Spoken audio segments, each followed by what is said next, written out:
Hello and welcome to APSC Rise. আজি আমি কৰিম 18-19-20 May 2024 most important daily current affairs from Assam Tribune, Sentinel and other newspapers of India. এই ভিডিওটো beneficial হ'ব for APSC ADR ESI and other examinations of Assam. So let's start. প্ৰথমতে আমি কৰিম last ভিডিওত তোমালোকক কৰিবলৈ দিয়া MCQ কেটা। আমাৰ প্ৰথম প্ৰশ্ন হ'ল consider the following statements about Citizenship Amendment Act. প্ৰথম স্টেটমেন্টটো হ'ল The Citizenship Amendment Act aims to grant Indian nationality to Hindu, Sikh, Jain, Buddhist, Parsi, Christian migrants. Etu shuddha. Ditiyo statement hol the act includes migrants from Bangladesh, Pakistan and Afghanistan who entered India on or before December 31st, 2014. Ditiyo statement to shuddha. Or titiyo statement hol the Citizenship Amendment Act was enacted in December 2019. তৃতীয় স্টেটমেন্টটো শুদ্ধ গতিকে ইয়াৰ শুদ্ধ option হ'ব option D 1 2 and 3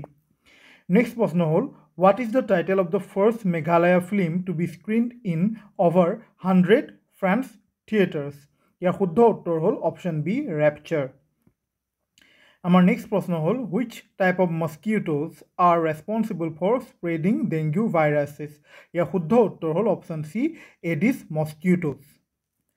next প্ৰশ্ন হ'ল Which of the following countries have their capitals with the same name? আৰু ইয়াৰ শুদ্ধ উত্তৰ হ'ল all of the above. ইয়াত থকা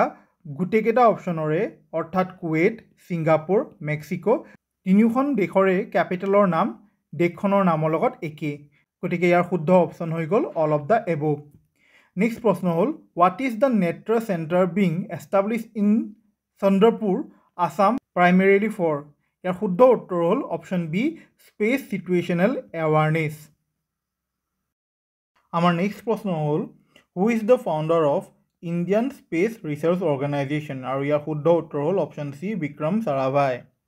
নেক্সট প্ৰশ্ন হ'ল when did Sunil Chetri make his debut for the Indian national football team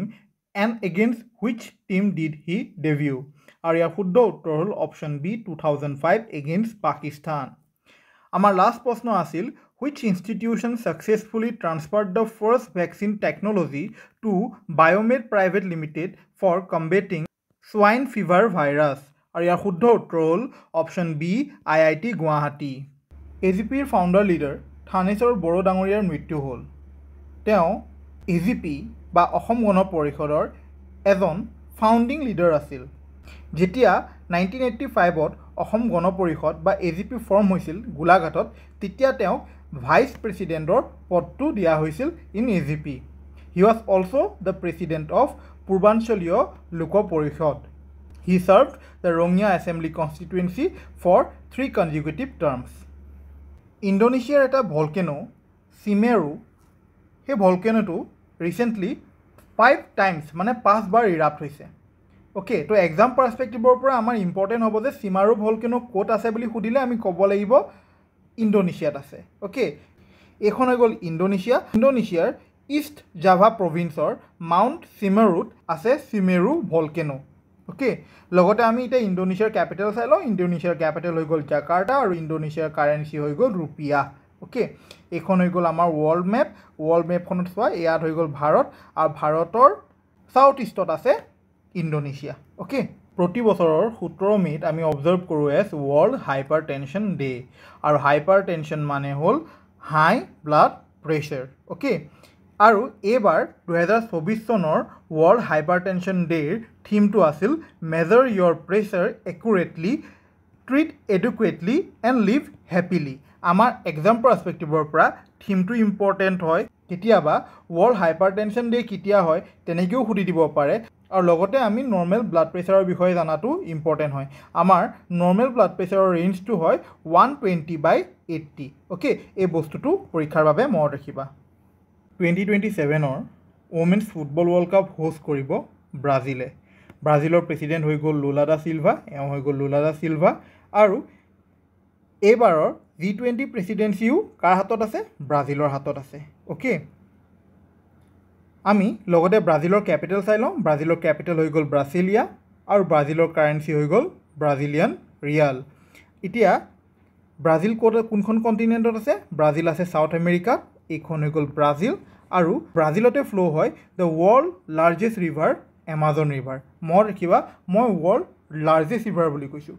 world longest river হৈ গ'ল নীল ৰিভাৰ আৰু ৱৰ্ল্ডৰ লাৰ্জেষ্ট ৰিভাৰ হৈ গ'ল এমাজন ৰিভাৰ অ'কে ইৰাণৰ প্ৰেছিডেণ্টৰ হেলিকপ্টাৰ ক্ৰেছত মৃত্যু হ'ল আমি তেওঁৰ নামটো মনত ৰাখিম যে হেলিকপ্টাৰ ক্ৰেছত ঢুকুৱা ইৰাণৰ প্ৰেছিডেণ্টজনৰ নাম হ'ল ইব্ৰাহিম ৰাইচি অ'কে যোৱা 13 তাৰিখে মই ইৰাণৰ চাহবাহাৰ পৰ্টৰ বিষয়ে পঢ়াইছিলোঁ আৰু তেতিয়াই মই তোমালোকক ইৰাণৰ অন্য তথ্যবোৰ যেনে কেপিটেল আৰু কাৰেঞ্চি বিষয়েও পঢ়াইছিলোঁ তোমালোকে এবাৰ ৰিভাইজ কৰি ল'বা বৰুৱা এণ্ড এছ'চিয়েট এটা 109 বছৰৰ পুৰণা টি কোম্পানীৰ বিষয়ে এটা আৰ্টিকেল আহিছিল তো সেই আৰ্টিকেলটো কিয় আহিছিল কাৰণ তেওঁলোকে আফটাৰ 60 ইয়াৰ্ছ এখন নতুন টি ষ্টেট একুৱায়াৰ কৰিলে সেই নতুন টি ষ্টেটখনৰ নাম হ'ল মহিমা T state okay from exam perspective এই টি ষ্টেটখনৰ নাম ইম্পৰ্টেণ্ট নহয় ইম্পৰ্টেণ্ট এইটো হয় যে বৰুৱা এণ্ড এছ'চিয়েট টি কোম্পানীৰ ফাউণ্ডাৰ কোন হয় আৰু তাৰ ফাউণ্ডাৰ হ'ল লেট হেমেন্দ্ৰ প্ৰসাদ বৰুৱা আৰু বৰুৱা এণ্ড এছ'চিয়েট টি কোম্পানীটো তেওঁ ফাউণ্ড কৰিছিল in 1950 Originally, Borua and Associate Tea Company was known as Borasali Tea Company, which was established in 1915. Later on, in 1950, Hemendra Prasad Borua changed the name to Borua and Associate Limited. Itia, Dr. Hemendra Prasad Borua is a very important personality when it comes to tea. Dr. Hemendra Prasad Borua Padma Shri Botareo Honmanito Kora Hoisil. Okay. Ruskin Bond, এজন বিখ্যাত Indian writer তেওঁ 90th বাৰ্থডেত তেওঁ এখন নতুন কিতাপ publish কৰিছে সেই কিতাপখনৰ নাম হ'ল hold on to your dreams এখন হৈ গ'ল hold on to your dreams okay তেওঁৰ জন্ম হৈছিল হিমাচল প্ৰদেশত আৰু তেওঁৰ প্ৰথম নভেলখন আছিল the room on the roof ইয়াৰ ওপৰত APSCত প্ৰশ্ন আহি গৈছিল দ্য ৰুম অন দ্য ৰুফৰ ওপৰত প্ৰশ্ন আহি গৈছিল আৰু সুধিছিল যে the room on the roof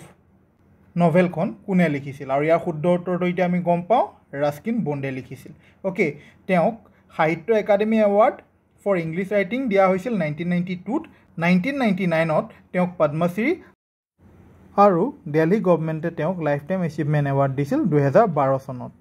গতিকে এক্সাম পাৰ্চপেক্টিভৰ পৰা তোমালোকে hold on to your dreams কিতাপখন কোনে লিখিছে সেইটোও মনত ৰাখিবা আৰু the room on the roof কিতাপখন কোনে লিখিছে সেইটোও মনত ৰাখিবা অ'কে ৰাস্কিন বণ্ডে লিখিছে